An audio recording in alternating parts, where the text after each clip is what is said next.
Hi friends, welcome to Tasty Cooking. இன்னைக்கு நம்ம ரொம்ப டேஸ்டியான பொட்டுக்கடலை பணியாரம் எப்படி செய்யறதுன்னு தான் பார்க்க போறோம். எத்தனையோ பணியாரம் செஞ்சிருப்பீங்க. இந்த மெத்தட்ல ஒரு வாட்டி ட்ரை பண்ணி பாருங்க.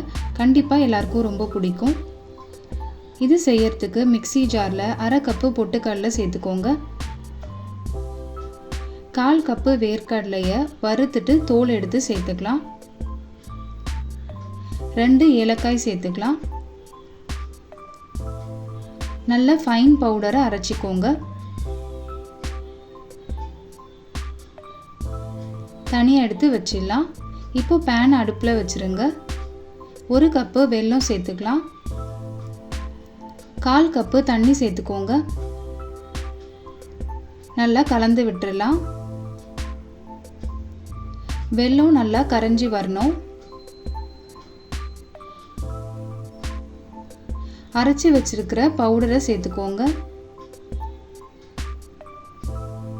லோ ஃப்ளேம்லேயே வச்சிருக்கணும்.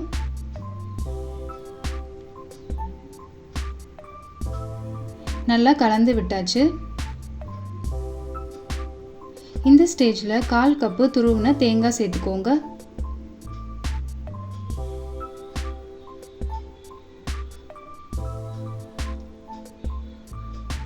ஒன்றுலேருந்து 2 டேபிள் ஸ்பூன் நெய் சேர்த்துக்கலாம்.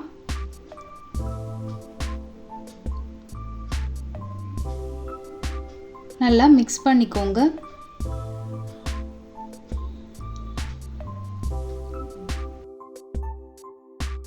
இப்போ பார்த்தீங்கன்னா பேன்லேருந்து தனியாக வருது. ஃப்ளேம் ஆஃப் பண்ணிவிட்டு சூடார வச்சிடலாம். சின்ன சின்ன பால்ஸாக ஷேப் பண்ணிடலாம். ஆப்பம் பேனில் எண்ணெய் சேர்த்துக்கோங்க. மீடியம் ஃப்ளேமில் இருக்கணும். மாவு ஊற்றும் போது லோ ஃப்ளேமில் இருக்கணும். கொஞ்சமாக இட்லி மாவு சேர்த்துக்கோங்க. ஏற்கனவே ரெடி பண்ணி வச்சிருக்கிற பொட்டுக்கடலை ஃபில்லிங்கை சேர்த்துக்கலாம். மேலே திருப்பியும் மாவு சேர்த்துக்கோங்க.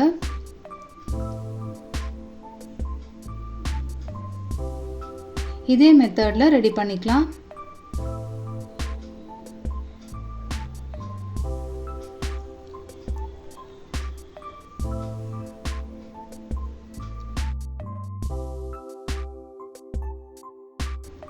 லோ ஃப்ளேம்லேயே வச்சு குக் பண்ணிக்கோங்க. கோல்டன் ப்ரௌனாக கலர் மாறி வந்ததுக்கு அப்புறமா திருப்பி போட்டு வேக வச்சிடலாம்.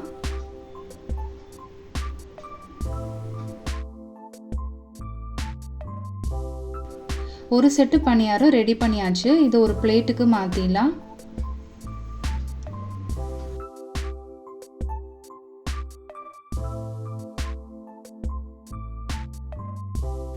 இது போல் செஞ்சிங்கன்னா சீக்கிரமாக செஞ்சு முடிச்சிடலாம். கொஞ்சமாக முதல்ல மாவு சேர்த்துக்கோங்க.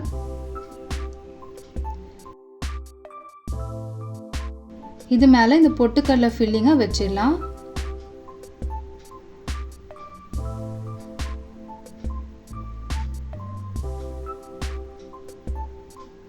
திருப்பியும் மாவு சேர்த்து க்ளோஸ் பண்ணிக்கோங்க.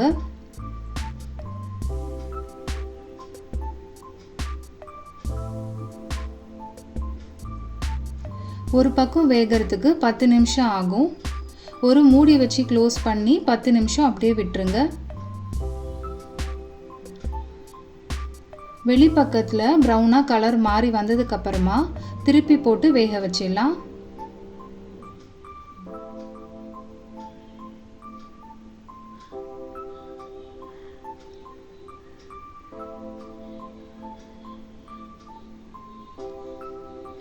இது செய்யறதுக்கு ரொம்ப கஷ்டப்பட வேண்டாம். ரொம்ப குவிக்காக செஞ்சு முடிச்சிடலாம். அண்ட் நம்ம எப்பவும் செய்கிற ஸ்வீட் பணியாரத்தை விட டேஸ்ட்டு ரொம்ப நல்லாயிருக்கும். நீங்களும் இதே மெத்தடில் ட்ரை பண்ணி பாருங்கள். ட்ரை பண்ணிவிட்டு எப்படி வந்துச்சுன்னு கமெண்ட்ஸில் ஷேர் பண்ணுங்கள். இந்த வீடியோ உங்களுக்கு பிடிச்சிருக்கும்னு நம்புகிறேன். டேஸ்டி குக்கிங் சேனலை லைக் அண்ட் சப்ஸ்கிரைப் பண்ணிக்கோங்க. தேங்க்யூ.